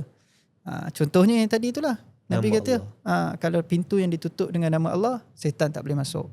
Asalnya dia boleh masuk. Ada celah kot mana ke dia boleh masuk. Pasal dia bukan ada fizikal macam kita. Faham. Dan dia pun boleh masuk dalam badan kita. Tapi pasal apa tak boleh? Kita mungkin ada peninding, ada amalan, ada zikir yang kita baca, ada doa orang, menyebabkan dia tak boleh nak ganggu kita macam orang lain kena. Itu je. Sedang tak sedang tu. Banyak ya tuan-tuan dan puan-puan hari ni petua amalan yang di-share oleh Ustaz Izzul. Semoga bermanfaat lah. Ustaz, halal untuk orang ramai? Lebih bagus diamalkan insya-Allah. InsyaAllah. Dapat pahala saya. Amin. Ustaz, Ustaz, kita nak pergi ke sisa-sisa dah ni di hujung-hujung episod. Kami nak dengar satu pengalaman. Alhamdulillah. Kami nak dengar satu pengalaman Ustaz berubat orang yang paling seram. Nak mula pun seram. Okay. Tanya tu pun saya teringat ni, saya pun seram. Okay. Saya boleh kata ada dua lah. Satu orang. Orang ni dia bukan seram apa. Dia ugut. Kita duk berubat dia. Tiba-tiba setan dia cakap macam-macam lah. Dia ugut saya macam-macam dia nak buat kat saya. Dia nak ugut bunuh. Dia nak ugut itu. Nak ugut itu. Jadi kita takut juga time tu lah. Jadi dengan muka garang, muka bengis macam tu kan. Kita tengah baca ni. Kan. Lepas tu kadang bila orang dah meracau sangat, kita akan berhenti jap. Sebab kalau dia meracau, kita nak baca nanti ganggu. Dia akan meracau. Lepas tu dia akan cool. Kita kena pandai, kita jangan paksa. Sebab nanti yang sakit tuan dia. Dia akan sakit. So bila dia dah cool tu, kadang-kadang dia dah okey tiba-tiba kan. Kadang kita pegang balik. Pegang macam tu, dia dah mula bercakap. Bila dia cakap, kau siap kau. Aku janji kejap lagi ke esok ke aku akan bunuh kau. Dia ugut kita tu. Jadi datang juga perasaan takut pasal kita manusia kan. Kemudian bila dah datang takut tu, dia dah datang dulu takut tu. Kemudian barulah kita balas dengan tak ada apalah setan ni. Kan kita sedapkan diri, kuatkan semangat balik lah. Kalau ikutkan ugut bunuh macam tu, dan kan? Dia nak cari kita, dia nak itu kita, takut. Ya, nak report polis pun tak boleh. Nak report polis tak boleh pasal setan. Ni sorry, sebelum saya terlupa, saya nak kongsi lah. Biasanya kita dapat telefon malam-malam apa semua. Sebab benda ni berlaku malam tau. Kalau meracau sangat tengah malam kan, tak tahu nak buat apa ni. Apa kita nak buat? Saya tanya Pak Ngah sekejap. Saya tahu. Bukan yang tadi tu. Sebab tu ada orang petua. Kalau kata dia meracau apa semua kan, histeria ke apa, kita bogilkan dia je. Itu betul tak? Tak betul Itu kena tengok reel tadi tu. Apa kena pergi tengok reel? Okay, macam mana? Apa yang nak buat? Kadang-kadang orang panik. Kadang dia call siapa je dia kenal. Dia tahu pengurusi masjid, dia telefon pengurusi masjid. Kadang ketua kampung pun dia telefon. Yalah, orang tengah meracau. Panik. Panik. Okey. Yang pertama, kalau di tengah meracau macam tu, jangan buat apa-apa. Jangan buka aib pula. Jangan buat apa-apa dulu. Bagi dia sampai dia tempoh bertenang. Maksudnya kalaulah dia dah meracau yang sangat teruk, tenangkan dia. Ambil dia duk pegang dia, letak elok-elok. Pegang tangan dia, pegang kaki dia macam tu dulu. kita jangan baca apa-apa ke. Jangan kalau kita tak pandai. Pasal kalau kita baca nanti benda tu melawan. Bergelora ke apa kan. Kita kalau merawat, kita baca supaya dia keluar. Bukan kita baca supaya dia panas kat dalam tu. Jadi biar dia tenang. Ataupun yang nombor 2, cari air sejuk. Air sejuk, ais. Kalau boleh ais. Kan, ambil air sejuk ataupun ais dekat air tu, bacalah apa kita tahu. Fatihah, ayat kursi dah confirm power. Dengan 3 cool. Okay. Kan, baca. Kalau ada mak dia, biar mak dia baca. Ayah dia baca. Okay. Baca, hembus sikit. Ambil air tu, letak kat kaki dia. Letak kaki dia rendam dengan air sejuk. Air sejuk lah, memang sejuk. Sebab tu ais ada lagi bagus lah. Ambil air dalam baldi, letak ais sejuk tu, simbah kaki dia. Simbah bukan rendam Rendam takut dia terrajang. Itulah. Benda tu kan. Simbah macam tu. Sapu dekat muka dia, kepala dia. Air sejuk tu. Nanti bagi dia cool down. Bagi dia okay. Relax. Dia akan on off. Kita kena percayalah orang tak akan kena rasuk sampai 1 hari. Tak ada. Dia on off. Dia datang kejap. Nanti dia cool.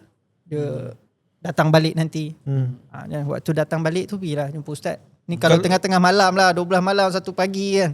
Dah tak ada siapa dah. 3 pagi ke. Dah tu kalau kata ustaz pukul 2-3 pagi pun tak main, nak buat apa, takkan dia nak siram. Siram je. Nanti okey insyaAllah. Okey. InsyaAllah okey. So jangan panik, jangan panik, jangan baca apa-apa, jangan buka radio, jangan ni. Sebab tu orang yang ada masalah histeria ke kena rasuk senang ni, balik merawat kita akan cakap kan, balik nanti apa jadi pun jangan buka Al-Quran dekat dalam kereta. Sebab dia akan trigger. Dia akan trigger. Jadi waktu dia okey tak ada masalah. Ni waktu dia tak okey. Bukan nak kata jangan dengar Quran terus, jangan. Waktu tak okey tu. Faham. Sebab nanti tiba-tiba jadi kalau tengah bawa kereta ataupun kita kata isteri kita macam tu. Kita tengah bawa kereta, meracau pula dia sebelah. Contoh. Kan? Jangan pasang benda-benda tu. Okey, contohlah katalah Datuk tengah meracau. Saya tak setuju.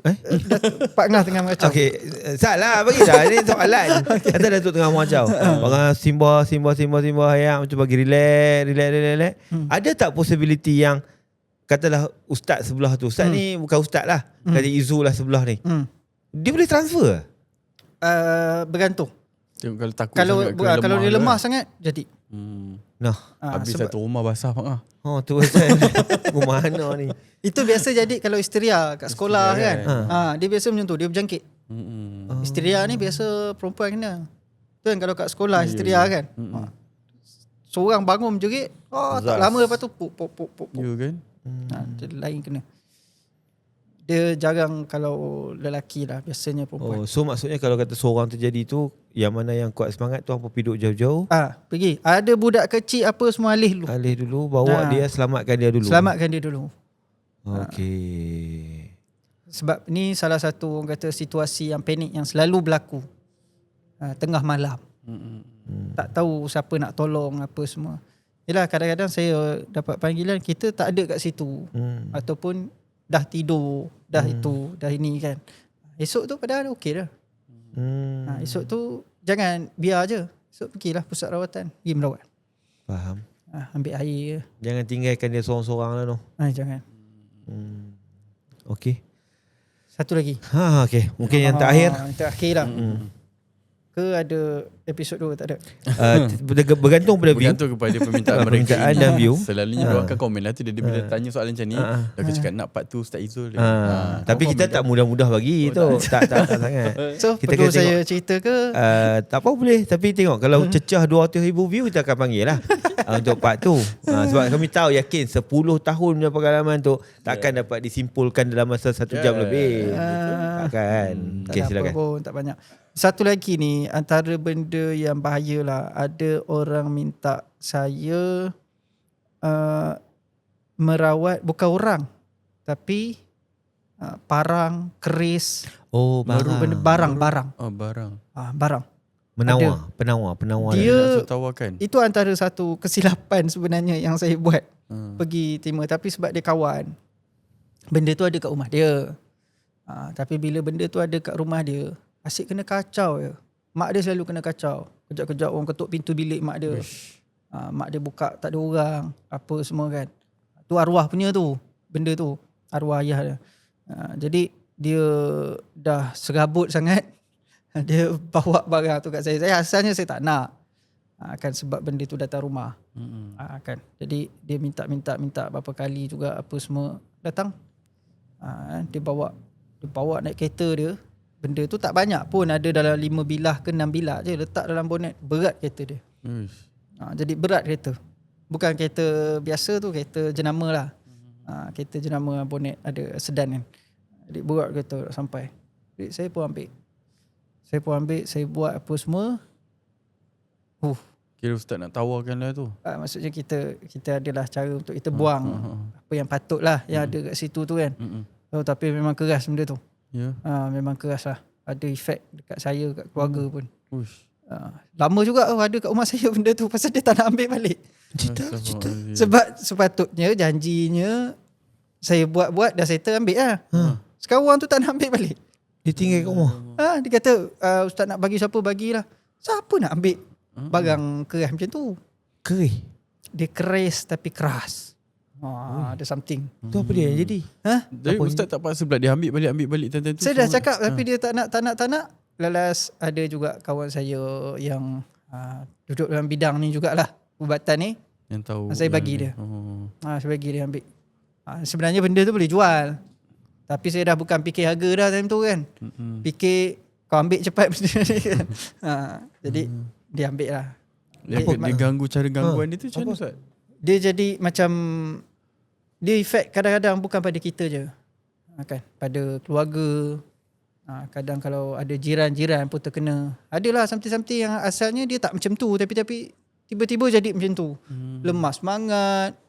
Kan, rasa nak meracau. Jadi benda-benda pelik ni. Ada juga barang yang kadang-kadang membuatkan orang susah mati. Orang ni dia susah nak mati. Pasal apa? Dia ada barang yang disimpan. Lepas ada juga satu kes tu saya pergi mengawat dulu. Barang yang disimpan tu maksudnya macam mana? Ilmu kebal ke apa benda tu? Tak tahulah apa. Tapi adalah something. Saya tanya dia kan, ada ayah ada simpan apa-apa tak? Barang-barang lama ke apa ke? Memang ada lah. Tengok dia simpan tu pun seram dah. Balut dengan kainnya apa, dengan ada bekas khasnya. Last kali kita suruh ambil bakar benda tu, buang lah. Tak lama lepas tu mati orang tua tu. Ada juga macam tu. Gantung. Tu saya pesan Pak Ngah dia, jangan pakai pekan-pekan. Tak ada, so far jam. Cincin kahwin. Ada dua. Kahwin dua tu. Ada kan, yang ni kahwin seorang ya. Ustaz ni. Sakit malu. Baik, tuan-tuan dan puan-puan, Datuk, Ustaz kita dah di akhir rancangan. Mungkin episod ni dia more kepada pembelajaran, tapi banyak lah apa nama yang kita boleh ambil daripada sesi dengan Ustaz Izzo pada hari ni. Cuma soalan live Pak Ngah tu saya pun lupa. Tadi pendinding dia ada satu lagi, saya orang lupa. Benda tu macam penting nak tanya, tapi tak apalah, mungkin kita tunggu pada part tu. Part tu hampa share banyak-banyak benda ni, sebab Cecah kalau 500,000 opening season 9 Ustaz Izzo kembali. Dengan petua dan juga cerita yang lebih mendalam.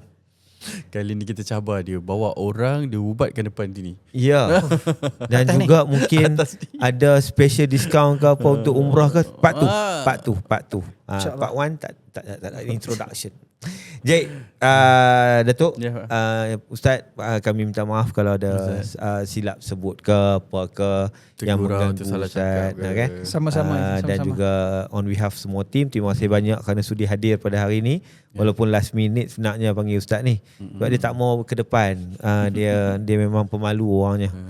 Tapi terima kasih banyak. Terima kasih banyak kerana, dan kami minta halal Ya, atas yang ilmu ilmu diberikan. yang Ustaz bagi. InsyaAllah yang mana baik amalkanlah.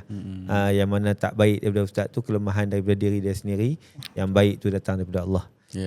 Jadi kalau ada kepada anda yang berminat untuk join package umrah, kan nak pergi menunaikan umrah, boleh pergi ke Instagram Alpha Travel Legacy. KDM kat sana. Nanti Ustaz Izul tengoklah, okey? Ataupun Tapi ya. kalaulah contoh ada makcik-makcik yang nak buat team Grup sendiri. road Boleh. trip ke, Boleh, bukan pi umrah pun, nak pi mana-mana tempat-tempat, boleh Ustaz? Boleh, kita Okay, Ustaz. ada package yang dekat-dekat ada. Indonesia ke, Thailand ke, Singapura. Pun boleh. Boleh. Atau misal kata diorang sendiri ada team sendiri, diorang nak perform buat group sendiri, diorang nak pergi umrah Private. apa? Kecil lah. Grup kecil boleh juga. Boleh, Ustaz, boleh. kan? Private. Boleh, tak ada masalah. Private. So semua boleh. Semua boleh. DM je Alpha Memang Travel biasa Legacy. pun kita bawa sikit-sikit je kan. Kecil-kecil je. Jadi bila hampa pergi sana, korek lah ilmu daripada Ustaz ni banyak lagi. Yes. Boleh berdepan dengan dia. Susah nak jumpa dia sebenarnya. Baik. Jadi itu Ya, jadi jangan lupa untuk tekan butang Subscribe. subscribe tu, butang loceng, Loceng. komen, Share. share supaya semua orang dapat ilmu yang bermanfaat ni. Jangan lupa juga komen dekat bawah sini kan, sekiranya ada pengalaman ataupun anda rasa macam, oi aku nak kena share lah pengalaman aku dekat di sebalik misteri ni, kau tak ada tidur malam ni Pak Ngah. yes. Spam lah banyak-banyak Pak Ngah ataupun saya di Instagram Alpha ataupun di platform Instagram Pak Ngah. Pak Ngah Kun, mahu pun korang boleh juga pergi ke di sebalik misteri.official. Komen je lah kat bawah pun kan. Ya. So itu dia Pak Ngah. Ya. Di sebalik misteri Yang menjelma bila diseru.